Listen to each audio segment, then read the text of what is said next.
Radio Classique, Comment j'ai réussi avec François Geffrier. Et avec les conseillers HSBC, experts de vos projets. Jusqu'où peut-on aller quand on est bien informé ? Bonjour Pierre Guérard. Bonjour. Bienvenue sur Radio Classique. Vous êtes le cofondateur et président de Wiz Group. Ça s'écrit WYZ. Vous résolvez les problèmes de stock dans l'industrie automobile. Expliquez-nous comment vous faites. On essaie de surfer sur la vague du digital qui permet de résoudre un certain nombre de problèmes. On gère des flux, on n'a pas de stock en propre, mais on aide finalement les distributeurs automobiles, constructeurs automobiles à s'approvisionner en pneumatique grâce à une solution web qu'on a mis en place depuis maintenant 14 ans. Mais parce qu'il y a vraiment un problème de stock de pneus en Europe ? Oui, je dirais que c'est lié à l'histoire, à la finance. Aujourd'hui, les industriels ont très peu de stock, produisent un petit peu partout dans le monde. On est encore sur le juste à temps. Oui, on peut dire ça comme ça. Et l'effet Covid est venu renforcer en fait cette problématique. Et donc, pour donner un chiffre, un pneu sur 5 est manquant à l'instant T dans le stock du fabricant. Donc, et ça, c'est structurel. C'est structurel, oui. Ouais. Entre 10 et 20%. Sortie Covid, on était plutôt à 25%. Aujourd'hui, c'est à peu près un pneu sur 5 qui manque. Et donc, nous, on a mis en place des solutions pour aller sourcer les produits parce qu'ils sont quelque part dans la distribution, en Europe. Mais comment vous savez où ils sont et qu'ils existent ? Parce qu'on a créé des liens avec un certain nombre d'acteurs, de grossistes, des gens qui stockent énormément de pneumatiques. Il y en a encore qui le font.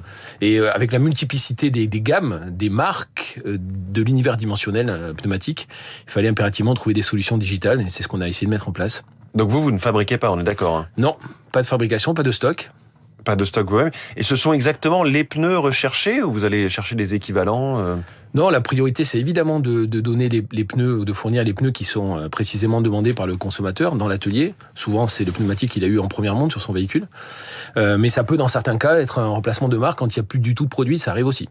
Et c'est pas sur le prix que vous vous battez, c'est vraiment sur le service. Oui, là, c'est une véritable logique de service. L'objectif étant le Graal, d'avoir 100% de disponibilité en pneumatique en permanence, quel que soit le moment, quelle que soit la marque, quel que soit le véhicule. Et plus vous montez en gamme, plus c'est compliqué. Vos clients, ce sont donc principalement les constructeurs ? C'est ça, constructeurs automobiles. On travaille avec une quinzaine de marques aujourd'hui dans 9 pays, mais aussi des groupes de distribution automobile. Vous savez, ce sont ces gros acteurs qui aujourd'hui possèdent 50, 100, 250 concessions et donc qui nous font confiance à travers des solutions. Et donc vous ne travaillez pas pour les Euromaster, Speedy, Allopneu ? On travaille aussi avec des professionnels du pneu. Je dirais que notre cœur de métier, on est rentré par le milieu des constructeurs, puisque c'était des gens historiquement qui n'étaient pas les plus concernés par le pneumatique. Ça le devient avec l'électrification des véhicules. Le pneu devient la première raison d'entrer en atelier.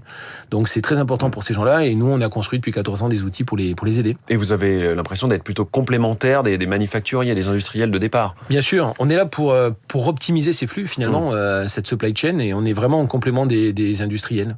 Est-ce qu'on pourrait imaginer que ce même genre de problématique s'applique à d'autres branches de l'industrie, avec un produit en particulier, une pièce qui effectivement serait manquante souvent ? Oui, bien sûr. Là, on pose souvent la question. Alors nous, on a décidé de pas trop réfléchir en dehors de l'automobile. Par contre, même dans l'automobile, il y a évidemment des choses aussi autour desquelles on peut travailler. Des pièces. Que la question se pose sur les essuie-glaces, sur les rétroviseurs. Oui, il peut y avoir des pièces, des pièces automobiles. Même si aujourd'hui la logistique sur les pièces automobiles est beaucoup plus développée que sur le pneumatique. Sur ce type d'activité que j'imagine être une activité assez niche, est-ce que c'est possible de trouver sa rentabilité ? Oui, bien sûr. Alors parce qu'en fait, vous vous rendez indispensable. C'est ça qui fait votre valeur ajoutée. Oui, c'est un business model finalement qui est basé sur la volumétrie. La plus grande difficulté, c'était d'avoir suffisamment de clients pour atteindre un palier qui nous permettrait, avec des marges courtes, d'arriver à être rentable. C'est ce qu'on fait maintenant depuis un certain nombre d'années.